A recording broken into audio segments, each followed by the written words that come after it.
Muy buenas tardes. A nombre de las magistradas y magistrados de la Sala Superior del Tribunal Electoral, les damos la más cordial bienvenida a esta nueva sesión virtual de nuestro círculo de lectura, que en esta ocasión se va a dedicar a comentar la obra Cartucho, que fue publicada en el año de 1931 por la escritora mexicana Nelly. Muy buenas tardes.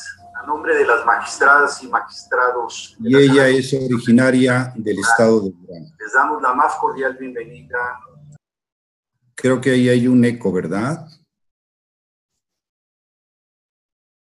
Bien, decía que agradecíamos la asistencia y también, evidentemente, a todas las personas que nos están siguiendo a través del canal institucional de YouTube del Tribunal Electoral del Poder Judicial de la Federación, así como de la cuenta de Facebook Live del editorial del Tribunal. Hoy tendremos el honor de contar con la participación de una gran especialista en la vida y obra de Nelly Campobello, que es la doctora Tania Huntington, escritora y artista plástica, quien nos hará el favor de llevar a cabo una serie de comentarios iniciales de esta obra sobre la Revolución Mexicana, que dicho sea de paso, fue la primera sobre este tema escrita por una mujer. También nos da mucho gusto tener en la moderación al doctor José Ramón Narváez, profesor investigador de la Escuela Judicial Electoral y un gran conocedor de la literatura mexicana, y quien nos va a hacer también el favor de presentar la semblanza curricular de la doctora Huntington. Así que, estimado José Ramón, sin más preámbulos, te cedemos el uso del micrófono. Muchas gracias, Agustín. Muy contento y honrado de estar en esta nueva sesión de este círculo de lectura que ya va teniendo sus experiencias y va generando buenos análisis y buenos comentarios, además, dentro de la gente que lo va siguiendo. Y además en esta edición en la que se ha puesto los ojos sobre la Revolución Mexicana, en un momento en el que necesitamos, pues, preguntarnos sobre nuestra identidad. No por nada el próximo año estaremos cumpliendo 500 de la conquista y 200 de la independencia de México. Sí, creo que es un momento idóneo, adecuado para reflexionar sobre eso.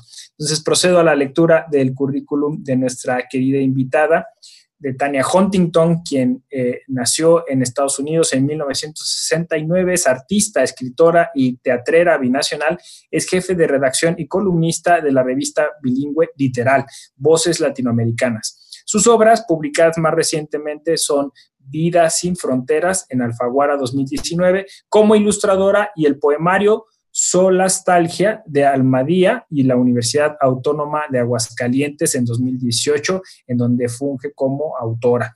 Doctora en Letras Latinoamericanas de la Universidad de Maryland en el College Park, enseña actualmente en Centro.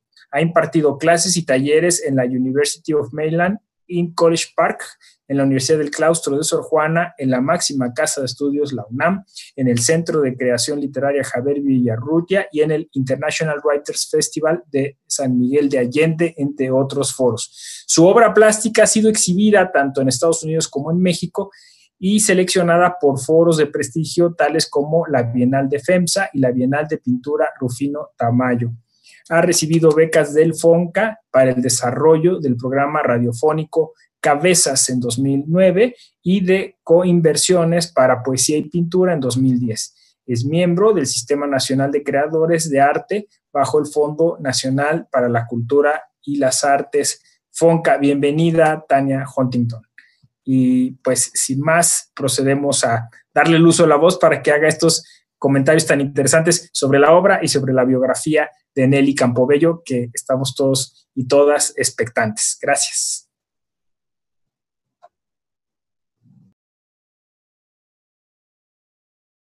Que abra su micrófono, Tania, por favor. Ya estoy, ¿verdad? ¿Me pueden escuchar? Perfectamente, gracias, Tania. Fantástico.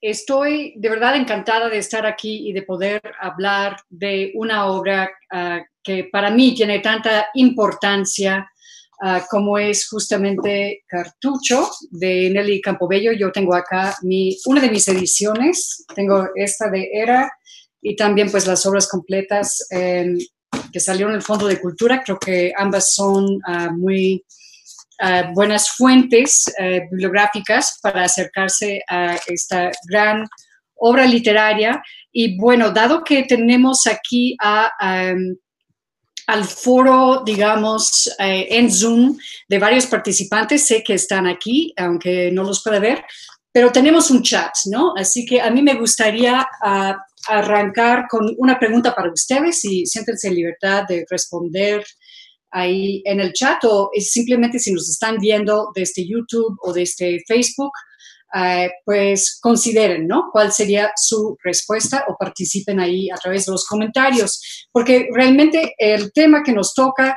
es la narrativa de la Revolución Mexicana. Tengo entendido que este es un ciclo, ¿no?, dedicado a varios libros que caben dentro de ese maravilloso género. Y para realmente hablar de esa narrativa, pues creo que primero tenemos que preguntarnos qué fue la Revolución Mexicana de 1910. Y realmente es una pregunta fascinante porque depende a quién le preguntes. Realmente no hay consenso hasta la fecha entre los historiadores acerca de este evento tan importante para la historia de México. Y les doy un ejemplo. ¿Fue inevitable o no? ¿Fue exitosa o no? ¿Ustedes creen que la Revolución Mexicana haya sido un éxito o más bien un fracaso? En términos del contexto global, según nos recuerda John Mason Hart, las causas de la Revolución Mexicana forman parte de un patrón que se reprodujo en Irán, China y Rusia. Él es, por cierto, de los que piensan que fue un éxito. Alan Knight, en cambio, otro historiador, le ve el lado accidental, es decir, cree que no fue inevitable, sino que más bien fue culpa de Porfirio Díaz, quien dejó que el régimen se envejeciera literalmente sin negociar la sucesión. Es decir, según Mason Hart, la revolución fue una respuesta inevitable a un sistema corrupto y según Knight, un error político. Y en realidad ese debate sigue abierto hasta la fecha. Ahora pasamos de ahí a la siguiente pregunta. ¿Qué es la narrativa de la Revolución Mexicana? Y prefiero utilizar el término narrativa porque, por supuesto, no todas estas formas de prosa que estamos viendo son novelas propiamente dicho, ¿no? Y bueno, reconozcámoslo de entrada, y esto es uno de los aspectos que a mí me fascinan, no es común o usual que un evento histórico tenga todo un género literario dedicado a él, ¿no? No podemos decir que insólito, dado que las guerras y las guerras civiles en particular suelen engendrar mucha prosa, pero la narrativa de la Revolución Mexicana es particularmente rica y longeva. Mencionamos ya el debate histórico. En cuanto a las manifestaciones culturales sobre la Revolución, vemos sin duda que forman parte de una consolidación de una nueva mexicanidad. Surgieron lo que yo he llamado próceres culturales, que moldearon la nueva identidad que hacía falta en una nueva nación, como parte de una iniciativa que tiene mucho de neoplatónico. En cuanto al género literario específico para emprender esta tarea, la narrativa de la Revolución Mexicana pertenece a la nación mexicana, por ende. Últimamente me he estado preguntando si la literatura trae pasaporte o no. Por lo general, creo que podemos estar de acuerdo en que el arte busca traspasar fronteras y liberarse de ese tipo de etiquetas. Y sin embargo, la narrativa de la Revolución Mexicana sí trae pasaporte. Y se convirtió además, a mi modo de ver, en una especie de rito de pasaje para muchos autores mexicanos que siguen escribiendo novelas y cuentos sobre esa guerra. Y tengo la impresión de que mientras siga abierto el debate acerca del proceso histórico, se seguirán publicando obras narrativas dedicadas a ella. Cabe preguntarnos con qué fin. Y para eso me gustaría que nos metiéramos todos juntos en la máquina de tiempo y que volviéramos al V siglo antes de Cristo, ni más ni menos, a la antigua Grecia, para hablar de un señor que, según algunos otros historiadores, tenía un apodo. Y ahora llego a mi siguiente pregunta. ¿Ustedes tienen apodos? Es bastante común, ¿cierto? Bueno, ya se imaginarán. Yo tengo uno y ya saben cuál es, me imagino, ¿no? Me dicen la güera, obviamente. Pero, en fin, y si me permiten un paréntesis aquí, sí, en el caso de Nelly Campobello, los apodos tienen particular importancia como nombres de personajes. El propio Cartucho, por ejemplo, así empieza el libro. Cartucho no dijo su nombre. Pues hay académicos que sostienen que este señor de la antigua Grecia, que fundó una academia, tenía los hombros muy anchos, así como jugador de fútbol americano, y por eso le decían Platón. Les juro que no me estoy inventando esto. La historia, la crítica literaria es una cosa divertidísima. Él creía en lo ideal, y así lo retrató siglos después un pintor italiano llamado Raffaello, en un mural llamado La Escuela de Atenas, señalando hacia arriba, hacia la razón pura. Él quería que todos soñáramos con la sociedad ideal dentro de un país ideal y lo llamaba la República. ¿Y qué opinaba este filósofo sobre nosotros los poetas? Que no teníamos ningún lugar ahí, que había que corrernos de la República ideal. Y pues como era muy bueno argumentando y pensando sobre todo, dio varios argumentos para justificar el exilio de los poetas de su república. La primera razón era didáctica. Decía que, porque incluso en aquel entonces los poetas teníamos reputación de borrachos, pues de beodos, ¿no? Que éramos pésimos maestros, que no éramos muy buenos para enseñar conceptos, porque siempre estamos trastornados o buscando invocar a musas, no estamos en nuestros 5, etcétera. Y luego decía que también somos defectuosos metafísicamente, porque Platón creía que cuando uno describe, por ejemplo, un carro, como hizo Homero en la Ilíada, ese carro, pues, nos aleja de lo que es un carro real. Pongámoslo así, estamos dando gato por liebre, porque si uno quiere conocer un carro de verdad, hay que preguntar a un carpintero, no a un poeta ciego. Y entonces, en lugar de acercarnos la poesía de Homero hacia el carro ideal platónico, nos está alejando, nos está dando una versión más chafa, si quieren, si me permiten. Luego, el siguiente argumento va a ser ético. Dice que hablamos mal, por lo general los poetas, de las figuras en el poder. Piensen en cómo arranca justamente la Ilíada. Está echando un berrinche monumental a Aquiles, ¿no? Está llorando, está enojado, y pues dice Platón que no está bien dar a la gente del público una idea pues defectuosa de personas que son sus superiores, ¿no? En la jerarquía social. Y luego esto nos lleva a su argumento final, que es política, que es que pues por ende somos revoltosos, subversivos y problemáticos a la hora de crear una república ideal. En fin, una tunda tremenda, a mí me sigue doliendo hasta la fecha. Pero dentro de su academia, mientras él presentaba estos argumentos, había un alumno que no estaba de acuerdo con él. Y a lo mejor a ustedes les ha pasado alguna vez, si piensan en su carrera escolar o incluso su trayectoria profesional, que están en un salón, una junta, y a lo mejor no están de acuerdo con la persona que está a cargo, ¿verdad? Y a lo mejor, pues, tienen ganas de levantarse en la plena sesión y decir, es usted un imbécil, ¿no? Y sin embargo no lo hacen, me imagino. Pues a lo mejor hacen lo que hizo este alumno de Platón, que es dar la vuelta a la tortilla. Me fascina esa expresión. Aristóteles, que era alumno de Platón, arrebata, así como debate estos argumentos en una de las defensas más preciosas, más hermosas que se ha hecho hasta la fecha de la letra literaria, de la poética, en su libro homónimo, ¿no? En la poética. Y en lugar de ir directo contra los argumentos fehacientes de Platón, él habla de cosas que dice que no podemos evitar, que como seres humanos son naturales para nosotros. Su primer argumento tiene que ver con la imitación. Y ahora sí, pues yo no sé si puedo ver a los participantes. ¿Podrían los participantes prender sus cámaras un momento? Ahora sí, los puedo ver. Muy bien. Vamos a hacer un pequeño ejercicio. Piensen en un animal, el animal que sea. Un momento. Y ahora, para la cámara, por favor, quiero que hagan una imitación de ese animal. ¿Listos? Vamos a hacer un zoológico en Zoom.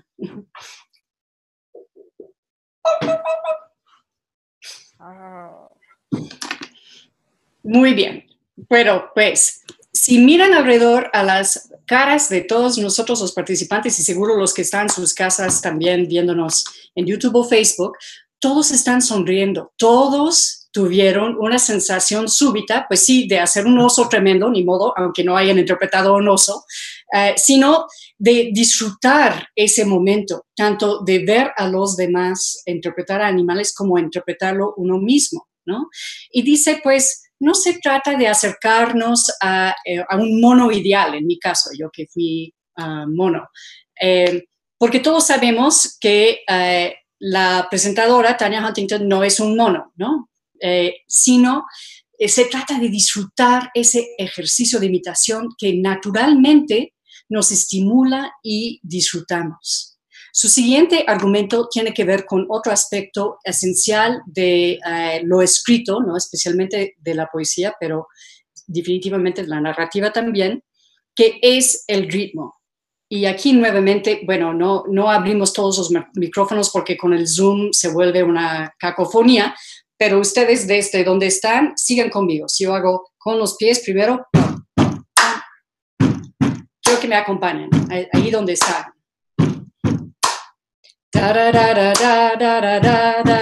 Bueno, no me sé la letra. Y entonces, todos cantamos We will rock you, ¿verdad?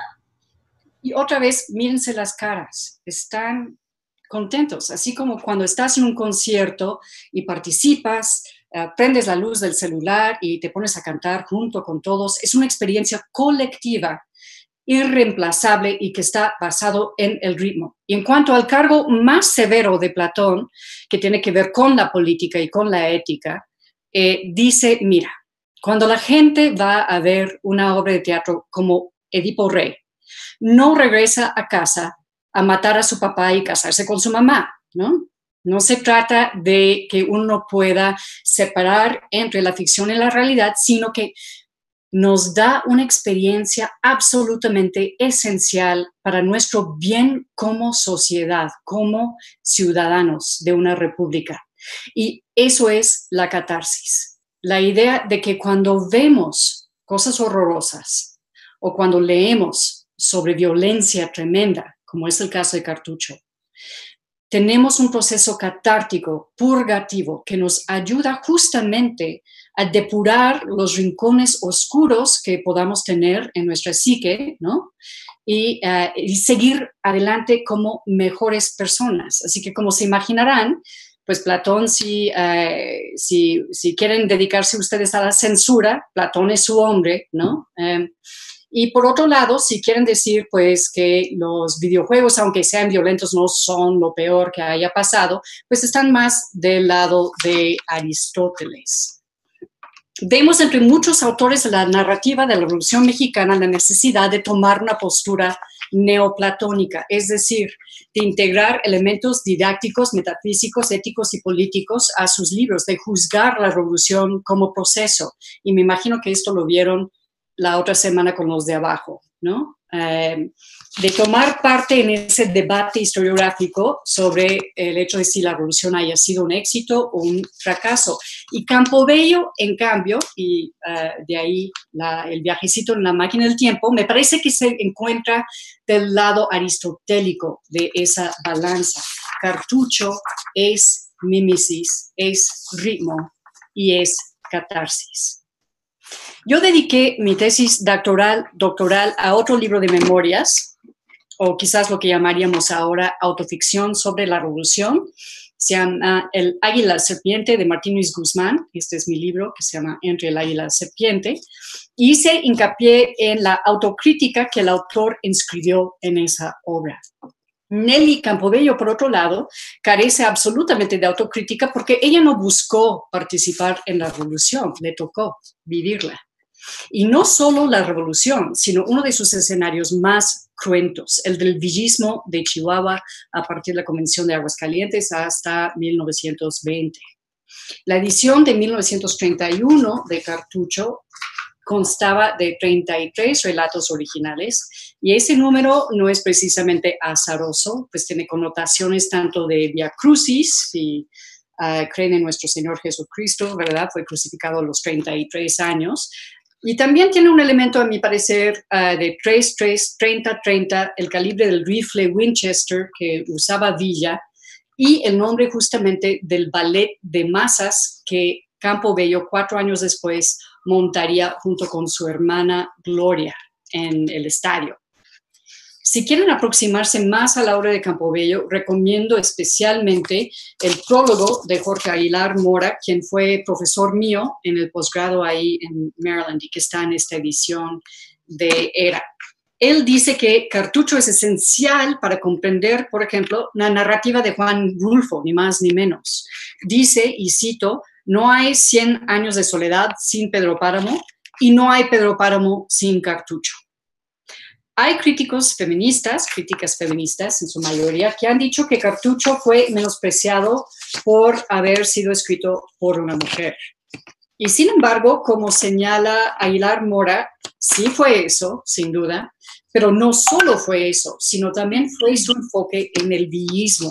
Recordemos que Villa era considerado todavía con la personificación de la violencia y de la barbarie. Y también diría yo que Cartucho dejaba un poco perplejos a los críticos, seguramente, porque no cabía nítidamente dentro de los géneros literarios de aquel entonces. Correspondía más bien a la autoficción, como lo llamamos ahora. Es decir, contiene distorsiones que no son accidentales, tomando en cuenta que la niña, que es el yo literario, es de una edad indefinida, que no correspondía a la de la autora dentro del contexto histórico. Hace unos días en la Feria del Estado de México, la Feria del Libro, que fue virtual como todo en estas fechas, ya nos estamos acostumbrando, ¿verdad? ¿O no? Me tocó ver la presentación de un libro que no tengo entre las manos todavía, que se titula Éramos muchas, mujeres que narraron la Revolución Mexicana, ¿no? Gran título. La autora, Mariana Libertad Suárez, nos recordó durante la presentación que autores como Campobello reinsertaron a la figura de la mujer dentro de un contexto histórico que, donde habían intentado borrarla por completo, ¿no? Más allá, digamos, de la figura de la Adelita. Eso dicho, es una forma de boicoteo impresionante, a mi parecer, lo que hace Campobello, de plantearse ante el gran teatro de la guerra, no para relatar las batallas y las estrategias, no para incurrir en lo platónico, insisto, sino para transmitir la perspectiva de una niña en esta narrativa situada. Una niña, posiblemente la categoría social menos empoderada o con menos agencia hasta la fecha. Y a la vez rompe Campobello con la idea de que solo escribimos las mujeres sobre lo íntimo, lo doméstico, lo sentimental, porque ella escribe sobre soldados y balazos y muertos y hechos que resultan ser históricos. Argumenté en mi libro sobre Martín Luis Guzmán que él llevaba la contra a lo que puede llamarse la ubermasculinidad del soldado revolucionario, retratándose él mismo como una especie de bufón, como una figura tipo Buster Keaton o Charles Chaplin, si prefieren. O sea, para mí El Águila y la Serpiente es el relato de todas las maneras en que el autor fracasa, ¿no? Dentro de este proceso revolucionario. Campobello logra lo mismo con la perspectiva infantil que permea incluso la estructura narrativa, el estilo de escritura, que refleja todo eso que somos antes de crecer. Como exploré hace poco en una serie de columnas para la revista en línea literal Voces Latinoamericanas, la muerte de Nelly Campobello ocurrió bajo circunstancias muy extrañas. Y me imagino que todos ustedes conocen el caso a medias. Fue víctima de un secuestro sui generis a largo plazo, durante años, dentro de su propia casa, y sus captores, sus supuestos captores, que también eran sus compadres, daban a entender que seguía viva durante años después de su anónima muerte. Y no sé si eso haya sido una forma de destino macabro, dado que ella fue una escritora experta en relatar muertes por causas no naturales, justamente, aquellas provocadas por esta lucha armada. Y de hecho, como mencionaron en la presentación, es considerada como la primera mujer en publicar una narrativa de la Revolución Mexicana. Cartucho fue incluido por Antonio Castro Leal en su antología La novela de la Revolución Mexicana y es la única obra ahí escrita por una mujer. Yo misma he escrito antes sobre la importancia de este género dentro del contexto mexicano como forjador, reitero, de una nueva identidad postrevolucionaria y como un rito de pasaje al canon literario. En este caso, Campobello buscaba además reivindicar a los villistas, quienes habían sido descritos como bárbaros o como bandidos salvajes. Dentro de los relatos de Cartucho, que fue publicado en Jalapa en 1931 y luego una edición aumentada, con la excepción de un cuento eliminado en 1940, se describe la violencia del conflicto armado en el norte de México no de manera maniquea, no de manera platónica, sino desde, y cito, la visión directa, objetiva, amoral, inmediata de una auténtica niña, según Aguilar Mora. Y ahora, si me lo permiten, quería leer con ustedes uno de estos cuentos, o relatos, o viñetas, o cartuchos literarios. Es desde una ventana, si quieren seguir conmigo ahí desde sus escritorios. Y dice, una ventana de 2 metros de altura en una esquina, 2 niñas viendo abajo un grupo de 10 hombres con las armas preparadas apuntando a un joven sin rasurar y mugroso que arrodillado suplicaba desesperado, terriblemente enfermo, se retorcía de terror, alargaba las manos hacia los soldados, se moría de miedo. El oficial junto a ellos va dando las señales con la espada.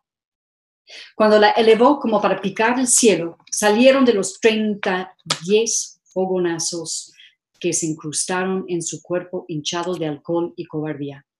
Un salto terrible al recibir los balazos. Luego cayó manándole sangre por muchos agujeros. Sus manos se le quedaron pegadas en la boca. Ahí estuvo tirado 3 días. Se lo llevaron una tarde, quién sabe quién. Como estuvo 3 noches tirado, ya me había acostumbrado a ver el garabato de su cuerpo, caído hacia su izquierda con las manos en la cara, durmiendo ahí junto de mí. Me parecía mío aquel muerto. Había momentos que, temerosa de que se lo hubieran llevado, me levantaba corriendo y me trepaba en la ventana. Era mi obsesión en las noches. Me gustaba verlo porque me parecía que tenía mucho miedo. Un día después de comer, me fui corriendo para contemplarlo desde la ventana. Ya no estaba. El muerto tímido había sido robado por alguien. La tierra se quedó desdibujada y sola. Me dormí aquel día soñando en que fusilarían otro y deseando que fuera junto a mi casa. Bueno, como habrán percibido, es una prosa que rompe con muchos tabúes, ¿cierto? Nelly Campobello fue muchas cosas, una gran coreógrafa, por ejemplo, y cofundadora del Ballet de la Ciudad de México, pero quizás debido a la calidad efímera de la danza, al menos que reservemos, por ejemplo, el Estadio Azteca para que se vuelva a poner en escena su ballet masivo, su aportación de aliento más duradero será la literatura sin duda, en parte porque el trazo de las letras en el papel tiene mayor permanencia que el trazo de la danza en el aire, y en parte porque no fue una aportación cualquiera. Según Juan Bautista Aguilar, autor del prólogo de sus obras completas en el fondo, su obra rompió con la linealidad, el costumbrismo y la concatenación de imágenes características propias de las novelas de su época y se volvió auténtica y contundente en su discurso y estructura. Campobello fundó una nueva forma de escribir. Cierro cita. Para Jorge Aguilar Mora, a quien ya he mencionado, el hallazgo iluminador de Campobello fue hundir la historia, la macrohistoria, en las minucias, en los rincones, en la anonimia, en los sobreentendidos, en los recintos más diminutos de la voluntad de los hacedores de esa historia. No había detalle en Campobello que no tuviera un sentido totalizador. No había instante que no fuera la grieta finísima por donde penetraba la eternidad. Y bueno, yo creo que con eso ya ocupé mi media hora de plática, pero desde luego me encantaría que ahora pasáramos a la parte sabrosa de este club de lectura, ¿no? Que es compartir sus pareceres, hacernos preguntas, reflexionar juntos. ¿Les parece? Muy bien, pues agradecido yo, y me imagino que hablo en nombre de todas y todos. Yo incluso pues, un aplauso. Y luego esta es la ventaja de ser el moderador, ¿no? Que puede uno hablar primero. Reparte uno juego, dice, ¿no? La función del quarterback. Ya tengo en la lista a don Felipe Jiménez, a Said Enríquez y a Daniel Cortés. Solo quiero decir dos cositas que a mí me llamaron mucho de la obra. Efectivamente, bueno, esta doble voz, ¿no? Desde lo femenino y desde este interlocutor que es un menor de edad, una niña, ¿no? Y eso, pues, es difícil, digamos, encontrarlo, y sobre todo en ese periodo, en ese momento, y se agradece muchísimo. Yo encontré por ahí una referencia que me pareció maravillosa. Dicen que no hubiera sido posible que Juan Rulfo hubiera escrito Pedro Páramo. No sé si se estaba exagerando, pero me parece que yo encuentro una liga o una línea directa sin Nelly Campobello. O sea, esta idea, yo encontré citados la palabra muertos 43 veces en los cartuchos. Me llamó eso la atención. Y justo esta relación con la muerte que se nos achaca tanto a los mexicanos, que está como transversal a nuestra cultura, incluso desde lo prehispánico, desde el Mictlán, Día de Muertos. Ahora sale Coco, incluso en una película de Disney donde se recrea lo mexicano. Y luego hay alguien que decía que no hubiera sido posible el laberinto de la soledad sin Pedro Páramo, sin Nelly Campobello, ¿no? Y entonces ahí como que se redondea toda esta idea y básicamente nos genera un sentido de identidad. Pero lo más grave del asunto es que, claro, Pedro Páramo es de todos conocido, ¿no? Y Cartucho es una obra, me parece, bastante desconocida.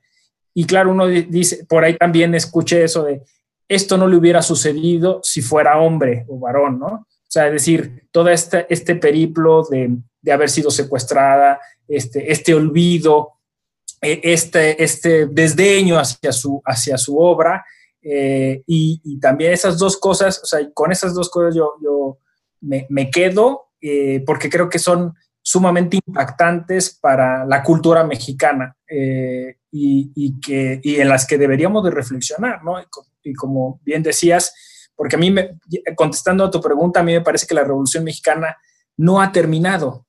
O sea, es terrible esta idea, pero se renueva bajo ideas como transición democrática o ahora transformación, pero sigue siendo esta esperanza que, insisto, viene como desde la cultura de esperar un cambio drástico, el regreso de Huitzilopochtli, no sé, y entonces esta revolución permanente que incluso en México, una cosa rarísima, se institucionalizó. O sea, como la revolución, que es justo un poco el mover las instituciones, aquí se institucionaliza.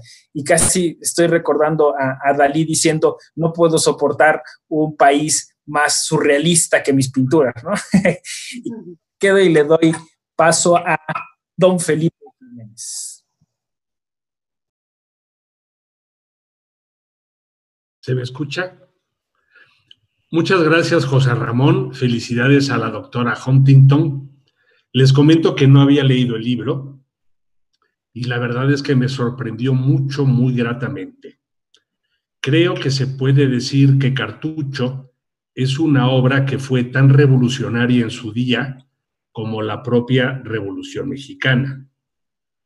100 años después nos cuesta dimensionar lo que representó la revolución, la gran ruptura que trajo, los enormes cambios sociales, políticos, económicos y culturales que supuso, y cómo nos convirtió también en el punto de observación del mundo.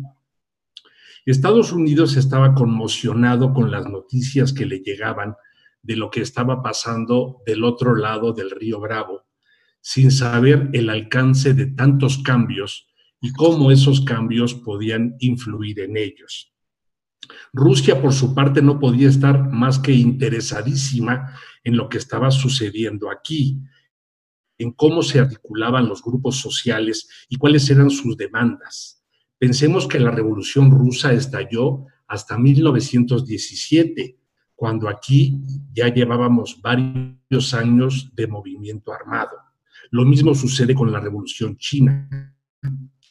Esa fascinación de los rusos se reflejaría tiempo después en el viaje que el director de cine Sergei Eisenstein realizaría a nuestro país y en su proyecto de película Que Viva México. Latinoamérica también seguía de cerca, entre aterrorizada y esperanzada, el fin del antiguo régimen mexicano. En muchos casos, deseando suerte a los revolucionarios mexicanos para después poderse ver en nuestro espejo y emular el movimiento. Digo que Cartucho es una obra tan revolucionaria en su día como la propia Revolución Mexicana por varias razones.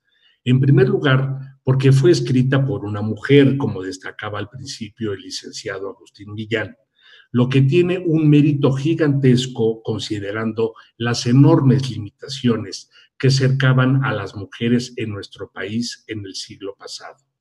Otro gran acierto del libro, pienso, es la manera en la que está escrito, como una sucesión de brevísimas crónicas o viñetas, lo que hace eficazmente ágil y atractiva su lectura. Un maestro mío decía que en literatura, cada siglo ha estado marcado por los géneros literarios. Así, el siglo XVI es el de la poesía, el siglo XVII es el siglo del teatro, el siglo XVIII estuvo marcado por el ensayo. Sin ninguna duda, el siglo XIX es el de la novela, muchas veces con obras que se publicaban por entregas en la prensa. Y el siglo XX es el siglo de la crónica, un género de origen periodístico. ¿Cuál será el género literario característico del siglo XXI? ¿Los mensajes de WhatsApp? Ojalá que no. La verdad es que en el primer tercio del siglo XX, cuando España e Iberoamérica estaban inmersas en el modernismo, la corriente literaria característica de Rubén Darío en la poesía o de Benito Pérez Galdós en la novela, la verdadera vanguardia estaba en obras como Cartucho, de Nelly Campobello. Otro gran acierto de esta narración es que nos ofrece la visión de una niña. Es algo muy importante porque es una visión subjetiva. La narradora no es imparcial, está claramente a favor de la causa de Pancho Villa, pero a nadie puede molestarle eso, porque las cosas suceden ante los ojos de una menor, y a una niña no se le pueden exigir cosas que a un adulto sí. El villano es Victoriano Huerta, el gran responsable de la revuelta, y los malos en el momento de la narración son los carrancistas. Aquí también es muy importante considerar que el relato se publica por primera vez en 1931. Para ese entonces, Carranza había sido asesinado en 1920. Álvaro Obregón también había desaparecido de la escena política desde 1928. El propio héroe de la Anilla, el general Francisco Villa, había muerto en una emboscada en 1923. Considerando que se trata de una narración de hechos históricos, el momento de la aparición del relato importa mucho por las posibles represalias que podría generar. Finalmente, otro gran mérito de Cartucho es que en un mundo tan sórdido como el que va describiendo la narración, repleta de fusilamientos, asesinatos, venganzas, en un mundo en el que la vida humana no tiene valor, podemos encontrar belleza, por la inocencia de la niña y por su mirada femenina de las cosas. Algo más, descubrí una palabra que no conocía, nazas, que son una especie de polainas charras de cuero que se ponen sobre el pantalón y cubren desde el tobillo hasta arriba de la rodilla. Pues este será mi comentario. Muchas gracias a todos por su paciencia, por escuchar. No, gracias a ti, Felipe. Tania, ¿cómo prefieres? ¿Responder ahora, ir así interactuando o damos paso a los otros? Pues yo creo que podemos ir haciendo ping-pong y creo que han sido comentarios importantes. Me hubiera gustado hasta que tuviéramos varias horas porque quería leerles también el de Nacha Cisneros, ¿no? Y lo que mencionó José Ramón acerca de esta visión mexicana o qué tan mexicana es de la muerte es uno de mis temas principales de investigación actualmente. Así que agradezco que lo hayas mencionado y hasta les hice una lista porque mi parecer es que Campobello revela las variantes sobre ese tema que solo puede conocer un testigo ocular, pero nos muestra no formas de muerte precisamente, sino formas de recibir a la muerte, ¿no? Y les hice una pequeña lista. Sin hablar, fumando un cigarro, quemados vivos, cosidos a balazos, con zapatos en la cara, desaparecidos, agarrados del ombligo, con la oreja colgando, con 5 cartuchos mohosos en las manos, ahorcados, aterrados, acompañando al amigo, enumerados, enjuiciados en consejo de guerra, en frente de todo el pueblo, con muleta, tratando de esconderse bajo el asiento del tren, expuestos, desgarrados por la herida, etc. O sea, no es como la muerte como una ente totalizadora y homogénea para nada, sino que le encuentra como todas sus posibles variantes, ¿no? Eso por un lado, y luego me gustó lo que mencionó Felipe sobre lo vanguardista de esto, ¿no? Y regresando pues a esa cita que creo que es lo que se refirió José Ramón también de mi profesor Jorge Aguilar Mora, en el sentido de que es un antecedente para Rulfo, ¿no? Que Cartucho sí es como el paso anterior a Pedro Páramo. Sí, me parece que sí es una prosa que sigue siendo vanguardista, porque no es el estereotipo de una niña que esperaríamos ver, ¿no? O sea, ella dice que estos muertos son sus muñecos, ¿no? O sea, es bastante, o sea, si es niña, es como niña de la familia Adams, ¿no? Es bastante macabra y otra vez para citar a Aguilar Mora, amoral, ¿no? O sea, y sí villista, y ella, bueno, va a insistir mucho en eso. Escribió un libro completo acerca de Villa gracias a la relación que ella tenía con la viuda, ¿no? Etcétera. O sea, sí no tenía como resquemores. Tengo entendido que hasta tuvo una polémica, un debate con otra autora de memorias que era antivillista, que pues si hubiera ocurrido entre dos hombres, seguramente todos estaríamos al tanto de ese debate, ¿no? Así que sí, el villismo, la mirada infantil, pero insisto, infantil como más a lo freudiano, más brutal, ¿no? Y menos como sentimental de lo que quizás esperaríamos estereotípicamente. Y me gustó también la mención como de las repercusiones de la revolución que creo que aportó a Felipe de manera es muy importante, porque la Revolución Mexicana sí manda oleajes alrededor del mundo y viene como antecedente, como, bueno, más bien como modelo en un momento en que justamente se había exportado el primer modelo literario que llegó de las Américas hacia Europa y no viceversa, que es el modernismo, que también mencionó justamente. Otro de mis grandes profesores, y ahí sí mi querido mentor, José Milo Pacheco, ¿no? Daba una clase formidable sobre modernismo. Y así que tenemos en la generación de Campobello ya este aire de que nosotros como autores podemos romper esquemas y podemos poner una nueva estética, imponer una nueva estructura, hacer cosas insólitas y no solo imitar y regurgitar todo lo que nos viene del otro lado del Atlántico, ¿no? Así que todo lo que dijeron ustedes me llevó a pensar en eso. Y el hecho de que, para citar otra vez a Pacheco, hablando de la reacción de mi país de origen, de Estados Unidos, no olvidar que Pacheco decía también que Estados Unidos practicaba siempre sus guerras en tierras mexicanas, ¿no? Y que antes de la Primera Guerra Mundial vemos que el general Pershing persigue a Villa justamente hacia México, ¿no? Sin éxito, por supuesto. Y tenemos también, pues, la llegada a Veracruz, ¿no?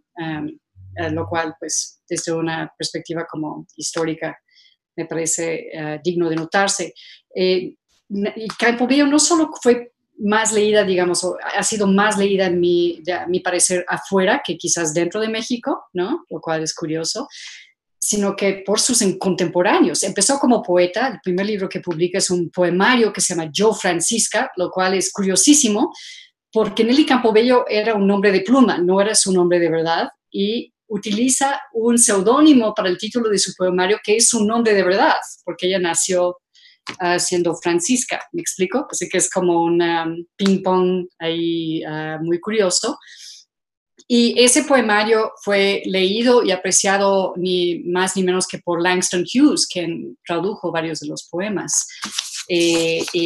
Ahorita, antes de llegar al siguiente comentario, quería leerles acerca de la muerte y acerca de su perspectiva, este breve poema suyo de ese poemario, y dice: sorpréndanse, no me verán triste, mi vida es una larga sonrisa que llegará hasta el cementerio, hecha hilo de silencio. Muy bueno, muy bien. Y a esa lista que hiciste, Tania, yo sumaría que a mí me llamó mucho la atención, pantalones de muerto, ¿no? Y cómo eran los pantalones de un muerto. Me encantó esa metáfora. Bueno, ahora vamos con Said Enríquez. Adelante. Hola, ¿qué tal? Muy buenas tardes a todos. ¿Sí me escucho por allá? ¿Sí? Ok. Pues muy interesante la exposición de Tania y las participaciones de los demás también. Debo confesar que, al igual que Felipe, no había leído Cartucho hasta hace unos días apenas. Y bueno, me gustaría comentar 3 cosas que llamaron mi atención de la obra. Trataré de ser breve. La primera de ellas es el rescate de la tradición oral que se hace del norte de México. Pues no solo se cuentan las historias de los soldados villistas, sino también las historias de la población de Parral y todas estas comunidades aledañas que fueron quienes presenciaron, pues, en carne propia, ¿no?, los hechos violentos que trajo consigo la revolución. A mi parecer, este tipo de relatos nos ofrecen una perspectiva totalmente diferente de todo lo que pasó durante el proceso revolucionario. Pues no solamente se habla aquí ya de caudillos y héroes, sino también de personajes comunes y corrientes de la vida cotidiana, que fueron quienes realmente sufrieron los estragos de la guerra civil, ¿no? Eso por un lado. Otra cosa de la que quería comentar es que los relatos que más fueron de mi agrado fueron aquellos que están en el apartado de fusilados, y no por los fusilamientos en sí mismos, sino por toda la historia que hay detrás de cada suceso. Específicamente, hubo 2 relatos que me atraparon bastante. Uno de ellos se llama El General Rueda y el otro se llama Fusilados sin balas. Este último relato, Fusilados sin balas, me impactó mucho.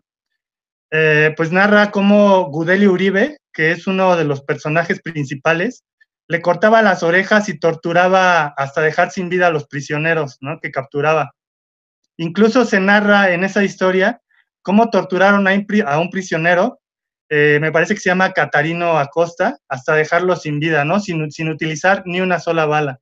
Por de ahí el nombre, ¿no? De fusilado sin balas.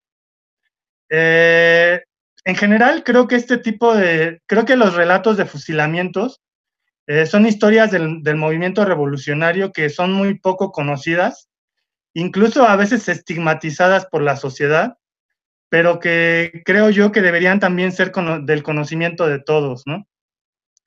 Y bueno, ya por último, para cerrar, me gustaría comentar pues la delgada línea, ¿no?, que hay entre la ficción y la realidad en los relatos.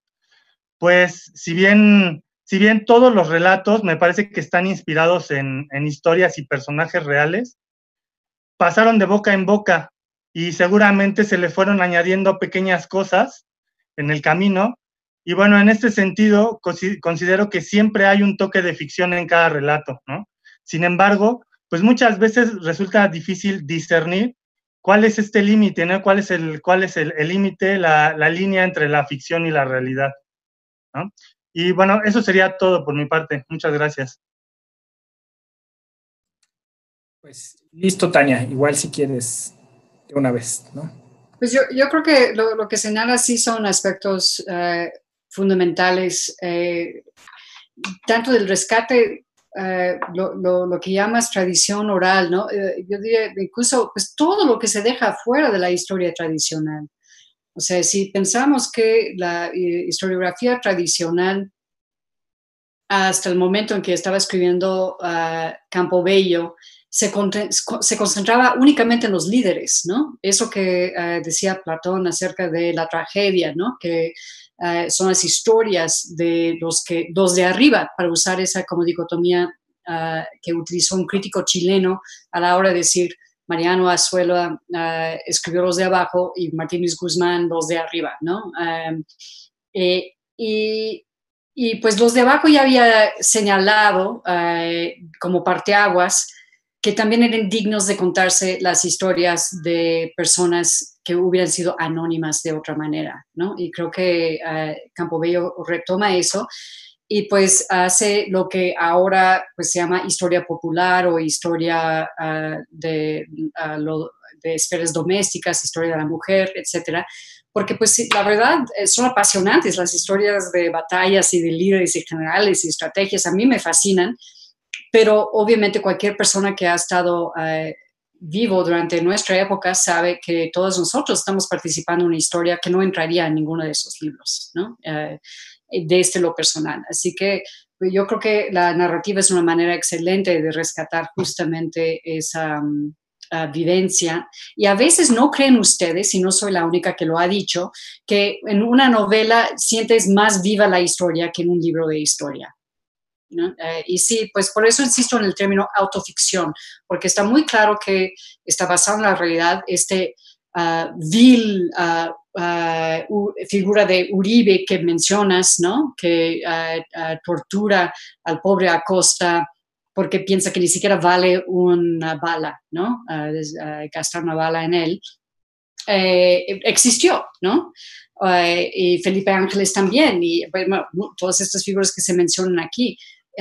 Y sin embargo, no estarían de acuerdo conmigo en que el personaje más vital, más palpable, más conmovedor es la mamá de Nelly Campobello. Entonces, aprovecho, si les gustó esto, si no lo habían leído antes y les ha vuelto así locos de pasión literaria, recomiendo que lean Las manos de mamá también, que es su colección de cuentos dedicado a la figura de su madre, porque si se fijan, la niña no sabe la gravedad de la cosa. No sé cuántos de ustedes, yo misma nací en una familia pues de no muchos recursos, ¿no? Yo no sabía que éramos pobres, ¿no? No te das cuenta cuando eres niña, pero ves en tus padres, en tu madre, esa preocupación, ¿no? Y en ese sentido, el personaje de la madre, que es una de las que sí aparece a lo largo de todas estas viñetas, me parece digno de mencionar. Mencionaste un par de tus cartuchos favoritos, tus cartuchos literarios favoritos. yo tendría que mencionar a Nacha Cisneros, que es hablando de mujeres únicas, es la única mujer entre estos fusilados. No lo leo ahorita por cuestiones de tiempo, pero vuelvan a ese si quieren y fíjense lo maravillosamente ambiguo que es. O sea, Nacha Cisneros se le descarga el arma mientras la está limpiando, pero casualmente a quien mata es un hombre con quien ella estaba enamorada, pero que estaba con otra mujer, ¿no? Y así que pues deja como entre líneas toda una telenovela ahí que no se aclara. Y luego al final describe, en lugar de su manera de recibir a la muerte, a su tumba, al hormiguero que dicen que está donde ella fue enterrada, para luego darnos la vuelta completamente, y es casi ya realismo mágico esto, y decir, excepto ella no murió, ¿no? Y es un poco lo que dicen todos estos ex soldados de mi general no está muerto, ¿no? Pues ella dice, pues la coronela Nacha Cisneros no está muerta. Sigue viva ahí en el monte, ¿no? Así que para mí eso es como de los más memorables. Y gracias por mencionar esa delgada línea, porque de eso se trata, ¿no? Pues incluso dentro de la historia hay mucho debate acerca de qué tan verídica es la historia, ¿no? Muy bien. Pregunta Rocío Fiallega desde Facebook. ¿Cuál sería la razón, según tu parecer, de este olvido, de esta postergación de Nelly Campobello? ¿Por qué será que no es tan conocida? Bueno, yo creo que hay varias razones y un poco lo que he explorado últimamente para agregar a las causas ya consabidas. El hecho de que, como ya mencionaron aquí los compañeros, como mencionó Felipe, pues sí era la primera mujer en publicar dentro de este género y no era fácil para mujeres autoras dentro de su generación recibir como el reconocimiento desde el campo de las letras, ¿no? Eso lo sabemos. De hecho, era mucho más conocida, pienso yo, como coreógrafa o como bailarina, figura de danza, de lo que era como autora. Por un lado.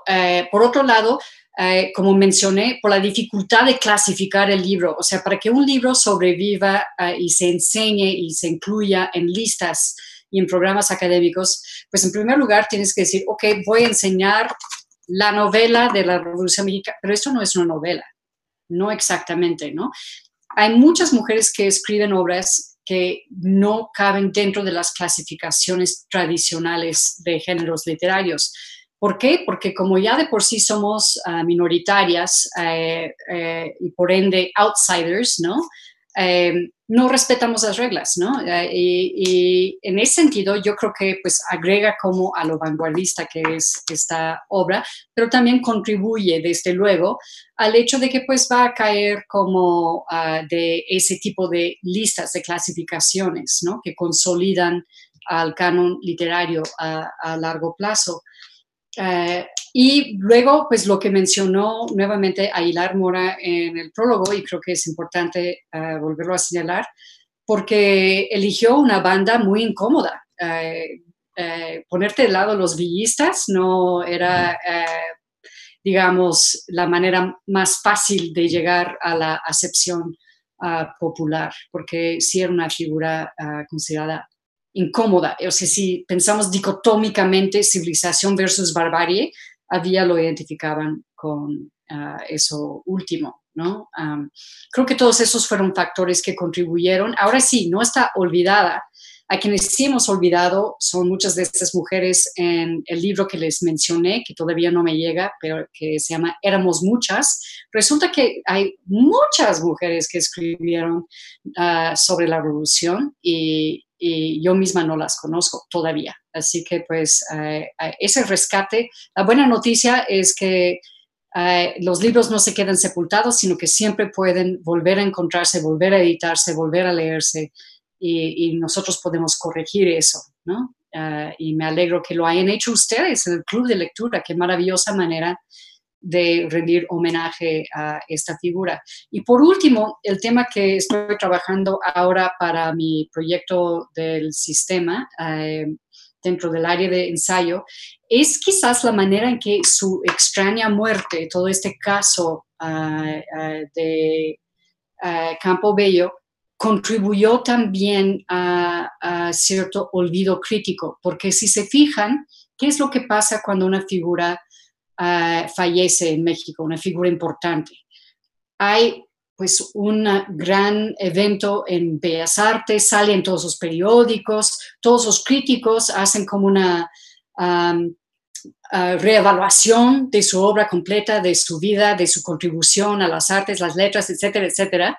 Y eso es importante en asegurar que un autor vivo pase ya el umbral a ser un autor canónico dentro de, digamos, ese acervo literario que compone las letras mexicanas. Y eso no pasó con Campobello, porque desapareció, porque sus captores fingían que estaba viva durante años, cuando en realidad ya había fallecido.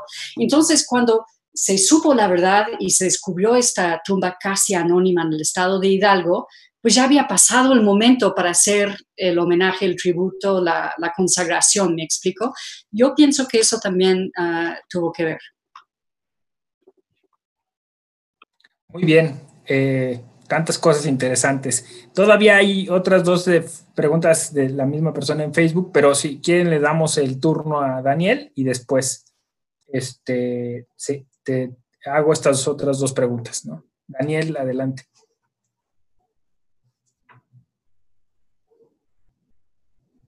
Gracias. Buenas tardes. ¿Me escuchan bien? Bueno, buenas tardes. Permítanme un momento. ¿Sí me escuchan bien? Gracias. Bueno, agradezco mucho a la doctora Tania su conversación, su plática. Me quedo con una figura que ella mencionó, la cual no había todavía captado del todo. Y ya al escucharla como que lo reinterpreto. Y es que la autora usa sus recuerdos efectivamente para dispararnos desde esa memoria hacia el futuro, con cartuchos, efectivamente, no sé si nos está fusilando, no sé si está combatiendo desde el pasado hacia el futuro. Y ese es muy genial. Por ejemplo, ir leyendo la narración que una de las narraciones que mencionaba el compañero Said, que yo me quedo con la primera, de hecho, con la de Alfredo Rueda Quijano. Y de repente leí el texto de un comandante que maltrató a su madre en cierto encuentro con ella, y que ella, pasado el tiempo, vio en el periódico, vio en un retrato de su fusilamiento. Y al buscar el retrato, afortunadamente en el archivo Casasola están las fotos de él a punto de ser fusilado. Y ese embonar la narración con la imagen viva, con la imagen real, nos llega inclusive el olor a pólvora, su caída, ¿no? Su caída, después el arrastre de su cuerpo. Ese es uno de los primeros comentarios con los que me quedo. Otro fue que ella, por ejemplo, aunque sí, menciona a Villa como los villistas eran un solo hombre. La voz de Villa sabía unir a los pueblos. Un solo grito era bastante para formar su caballería. Pero sin embargo hay un texto que me encantó, uno de los cartuchos que me encantó, en el cual a su casa llegan soldados carrancistas, ya después que están tomando el pueblo, y toman a la hermana pequeña, a su hermana Gloria, ¿no? Y la empiezan a acariciar y la empiezan a besar de forma tierna, ¿no? Su mamá está aterrada porque no sabe cómo van a reaccionar, y sin embargo ellos, a pesar de estar cansados, estar sucios, de estar agotados por la misma batalla que están teniendo, pues nada más la contemplan, le dicen Borlita, me parece, y se la devuelven, ¿no? Como si fuera la objetividad, ¿no? La sutileza artística con la que ella hace la narración.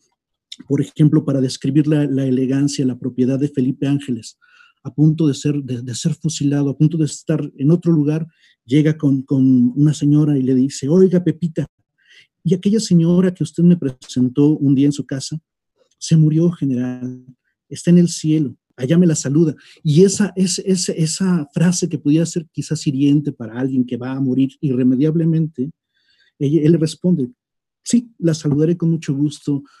Y con ese toque sutil dice todo lo grande que fue Felipe Ángeles. Y pues básicamente mi comentario son esos pequeños destellos que la autora nos manda desde su memoria hasta las generaciones que vengan. Muchas gracias. Muchas gracias a ti, Daniel. Te quería compartir una breve cita que es el prólogo que ella misma escribió cuando se hizo la primera edición de sus obras completas, que se llama Mis Libros, y es de 1960. Por eso que dijiste de su intención narrativa, de esos cartuchos que van hacia el futuro. Y dice, si fuera posible escribir estas verdades con puntas de flechas pulidas por las manos cobrizas de comanches en guerra, lo haría. Y lo haría solo por el gusto de sentirme en el paisaje donde aún se respira la libertad heredada de nuestros ancestros. Está bello, ¿verdad? Y luego Felipe Ángeles, qué bueno que mencionas esa figura, porque si leen Guzmán también en La y la Serpiente, es una figura que dentro de todo lo criticable, dentro de este escenario tan violento y tan azaroso que fue la revolución, hay mucha admiración por la figura de Felipe Ángeles, ¿no? Lo consideraban como una especie de, no sé, no la palabra santo, porque no queda, pero sí como de un héroe de verdad, ¿no? Y un mártir, una figura admirable. Quizás era como el futuro que no llegó, ¿no? El futuro que pudo haber sido y que nunca llegó. Las esperanzas revolucionarias, ¿no? Puede ser. Pero entiendo que en el pasaje que citas, Daniel, Felipe Ángeles está ya muerto y la niña cree ver que él con sus ojos dice o asiente que sí va a saludar a la persona, ¿no? Yo así lo entendí. O sea, no lo entendí que él... Me parece que es como la narración de alguien a su mamá, de alguien que estuvo ahí y que fue a acompañarlo en su última cena, que le lleva un traje negro y él dice, pues no lo necesito porque con este traje café puedo morir sin problema. Que le quedaba grande. Sí, que le quedaba grande, exactamente. Como libertades o distorsiones o cambios, no olvidarlo, porque pues ella misma, por ejemplo, Nelly Campobello nunca conoció a Villa, ¿no? Y lo dice después en nuestros prólogos. A quien sí conoció era la viuda y usaba esa relación como para rellenar muchos huecos, ¿no? Digamos. Había quedado, por cierto, ya tengo el libro de Éramos muchas mujeres. Y el índice está muy interesante porque el primer capítulo es sobre el voto femenino, sobre las sufragistas mexicanas, que entonces hay que echarle un ojo. De Facebook nos pregunta la misma Rocío dos cosas más. Una es si puede que este mundo de Cartucho y las manos de mamá constituyan un universo propio de Nelly, ¿no? Yo lo entiendo así como un universo familiar, o se dijo aquí también una microhistoria, ahora que está de moda ese concepto. Y la otra pregunta que hace es, ¿por qué es tan distinta su poesía, cita yo y 3 poemas, a su narrativa? Listo. Muy bien. Y creo que lo del universo propio es una buena manera de definir, ¿no?, la mirada infantil. O sea, ¿quién de nosotros cuando somos niños no tenemos un universo propio, ¿no? Y tiene sus propias reglas incluso, ¿no? Y la perspectiva está distorsionada dependiendo a quién admiramos, a quién no, a quién tememos, a qué. Y creo que en ese sentido sí es una narrativa expresionista, ¿no? Que busca remitirnos insisto, como dice nuevamente el prologuista de las obras completas, no a una causa-efecto, una historia con comienzo, parte, medio y final, desenlace, conflicto central, etcétera. Al contrario, ¿no? Se está lleno como de ese caos y vaivén que es la mirada infantil al mundo. Y sí, pues es un universo propio, pero que transcurre dentro de un contexto mayor, ¿no? Que sí es bastante real y bastante claro. Porque pues todos, si México es surrealista, como citó uno de los amigos, bueno, la cita de Dalí, pero creo que también lo dijo Artaud, ¿no? Cuando vino a México, pues la visión de un niño es doblemente surrealista, ¿no? Porque todavía no distinguen muy bien entre la imaginación y la realidad. El umbral, esa delgada línea que creo que mencionó Said, ¿no? Se borra, es muy permeable, por un lado. Y luego, en cuanto a la poesía, ese es un aspecto que me interesa, fíjense, porque hay narrativa de la Revolución Mexicana, pero no hay tanta poesía de la Revolución Mexicana, ¿no? Así que yo creo que pues ella misma eligió la poesía como para otro tipo, otra modalidad de expresión, más lírica, o sea, y no es una poesía épica de loa a la patria, pues como sería La suave patria de López Velarde, por ejemplo, ¿no? Sí, yo creo que ella tenía como las dos máscaras muy distintas. Y además, otra cosa que menciono de Campobello, y creo que no podemos reiterar lo suficiente, es lo multidisciplinario que era. Yo, como soy artista multidisciplinaria, respeto eso, lo admiro, y ahora es fácil, ¿no? Hasta existe esa categoría dentro de distintas formas de crítica. Pero cuando ella lo estaba haciendo, no tanto, ¿no? O sea, ser bailarina y ser autora, ¿no? Era algo como bastante valiente y novedoso, pienso. Y sobre lo de las sufragistas, nada más quería decir, porque aprendo muchísimo con las traducciones que hago. Acabo de traducir un libro fantástico de la historiadora Fernández Aceves sobre las sufragistas, principalmente en Jalisco, se llama Mujeres en el Cambio Social, ¿no? Es un gran libro. Y lo interesante que mencionó esta historiadora de Éramos Muchas, justamente, era una tesis suya en el sentido de que a lo mejor fue justamente el privilegio dentro del ámbito revolucionario de esta figura uber macho, ¿no? Así del revolucionario, el zapatista, el villista, uber violento, uber macho, lo que claudicó la posibilidad del voto de la mujer durante mucho tiempo más, ¿no? Porque esta crítica a María Libertad, perdón, ahorita les busco el apellido porque como no tengo el libro todavía, se me olvida. Ella postuló que, pues, ella que es de Sudamérica, dijo que, pues, en Chile no había sufragistas hasta después. En México había mucho antes, pero nosotros, en cambio, pasamos el voto femenino así y en México tardó mucho más. Y me pareció interesante su tesis en el sentido de que a lo mejor eso tenía que ver con ese mundo tan macho, ¿no? Que se privilegió con la Revolución Mexicana y que se transmina o se contagia hacia ese proyecto cultural revolucionario. No sé, me pareció sugerente.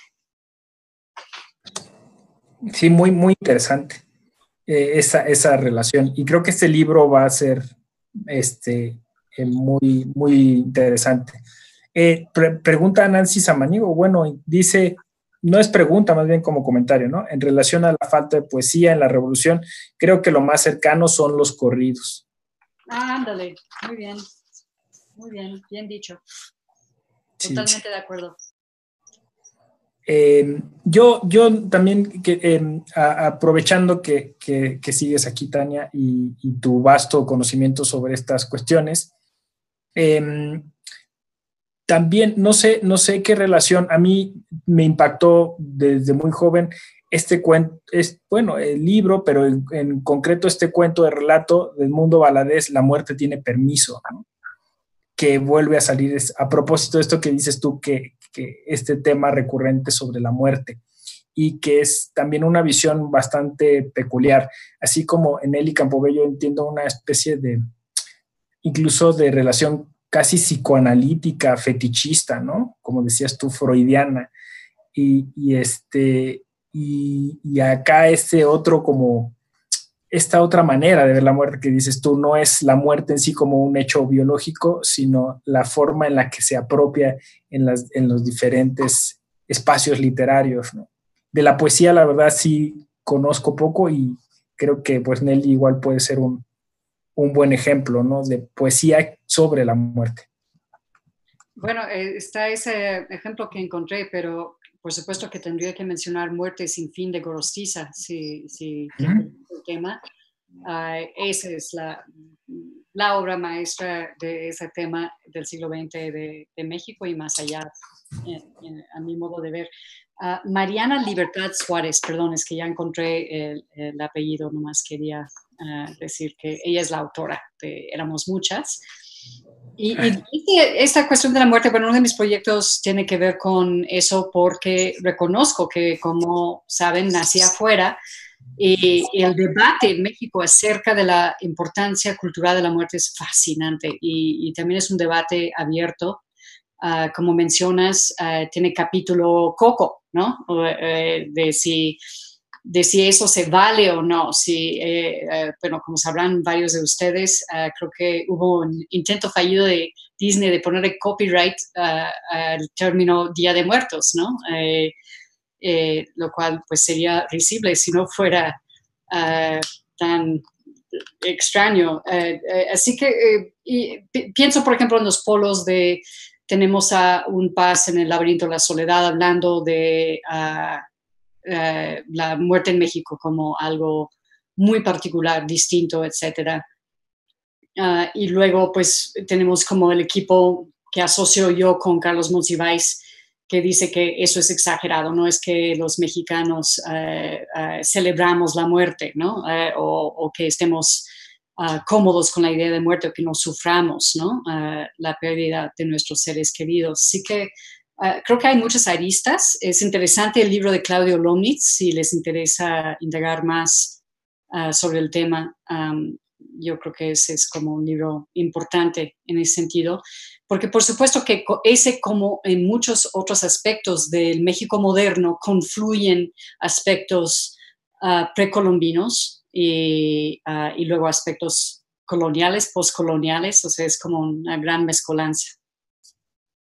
Ahora que viene Día de Muertos, ¿verdad? Sí.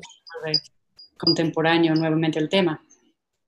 Sí, incluso en la película que citaba Felipe, Que Viva México, también es un tema transversal, ¿no? A nivel audiovisual. Y bueno, pues estaríamos aquí hasta hacer un seminario solo sobre la muerte. Bueno, ¿alguien más que desea abrir su micrófono y de viva voz hacer alguna intervención, pregunta? Estamos justo, ya agotamos la lista de intervenciones y lo de Facebook.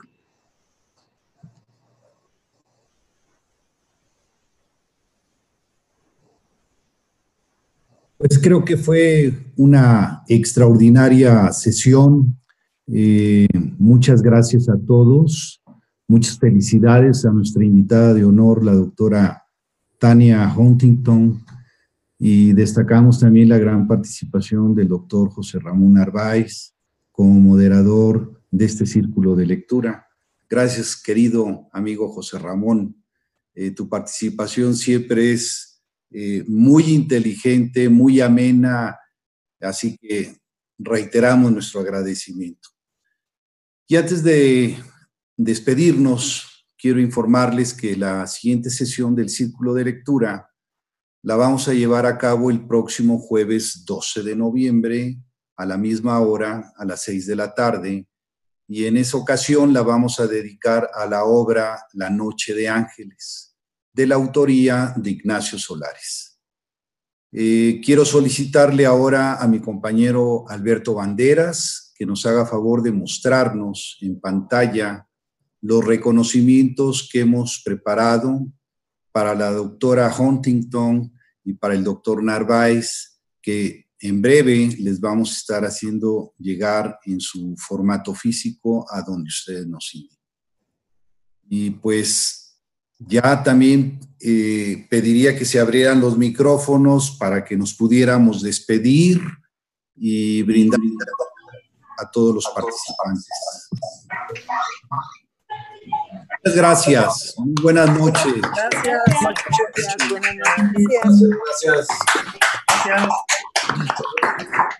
Gracias. Gracias. Hasta luego, Atsimba. Hasta luego. Adiós. Gracias.